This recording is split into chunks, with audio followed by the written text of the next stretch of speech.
नमस्कार शिक्षक मित्रांनो, मागील घटकामध्ये 0 ते 9 पर्यंतच्या वस्तू मोजणे मुलांना आपण शिकवले आहेत.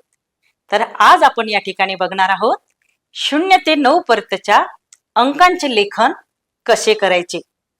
मुलांना त्यांच्या आवडीचे चित्र दाखवायचे. मी या ठिकाणी फुलपाखरं घेतली आहेत. मुलांना आपण विचारायचं की मुलांनो, किती बरं फुलपाखरं आहेत? मुलं सांगतील 1 आहे. मग बघा मुलांनो, मी फळ्यावर काय काढते बरं? बघा, मी फळ्यावर काढलेलं आहे हे फुलपाखरू 1च आहे. तर या ठिकाणी 1 हा अंक असा असतो. या अंकाला 1 असे म्हणतात. यानंतर बघा मुलांनो, बागेमध्ये आणखीन काही फुलपाखरं आली बरं का? तर फुलपाखरं आली. बघा, ही फुलपाखरं आली. किती बरं फुलपाखरू आले आहेत? 2. तर बघा, मी जे हा अंक काढत आहे या अंकाला 2 असे म्हणतात. याला म्हणायचं 2. बघा, यानंतर बागेमध्ये आणखीन काही फुलपाखरं आले. बघूया. 1 2 यानंतर 3 अशी 3 फुलपाखरं पुन्हा बागेत मध्ये आली आहेत. आता ही आकृती मी काढते बघा. या संख्येला 3 असे म्हणतात.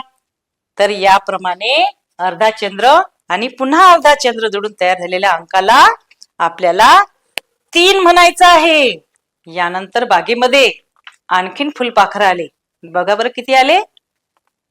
1 2 3 आणि 4. किती बागेमध्ये फुलपाखरं आले आहेत? 4 फुलपाखरं आले आहेत. तर बघा, तिरकी रेष, आणखीन तिरकी रेष आणि मध्ये गोल अशा दिसणाऱ्या अंकाला आपल्याला 4 म्हणायचं आहे. किती म्हणायचं आहे? 4. बघा, यानंतर पुन्हा काही फुलपाखरं बागेमध्ये आली आहेत. तर बघा, हे 1 यानंतर 2 यानंतर 3 आणि त्यानंतर पुन्हा उडत उडत एक फुलपाखरू आले आहे 4 आणि यानंतर आणखीन एक फुलपाखरू आलं आहे 5. तर बघा, या 5 हा अंक कसा लिहायचा? अर्धा चंद्र आणि त्याला अशी रेघ, याला म्हणतात 5. तर अशा प्रकारे हा अंक 5 असतो. याला आपण 5 म्हणूया. अशा प्रकारे विविध अंकांचे लेखन आपण विद्यार्थ्यांना करून देऊ शकतो.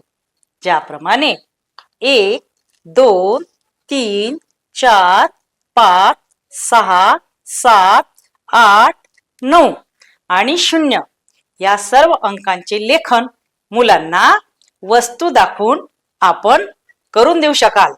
मला विश्वास आहे तुम्ही नक्कीच मुलांना अशा विविध कृतींद्वारे मुलांकडून 0 ते 9 पर्यंतच्या अंकांचे लेखन सांगू शकाल. धन्यवाद.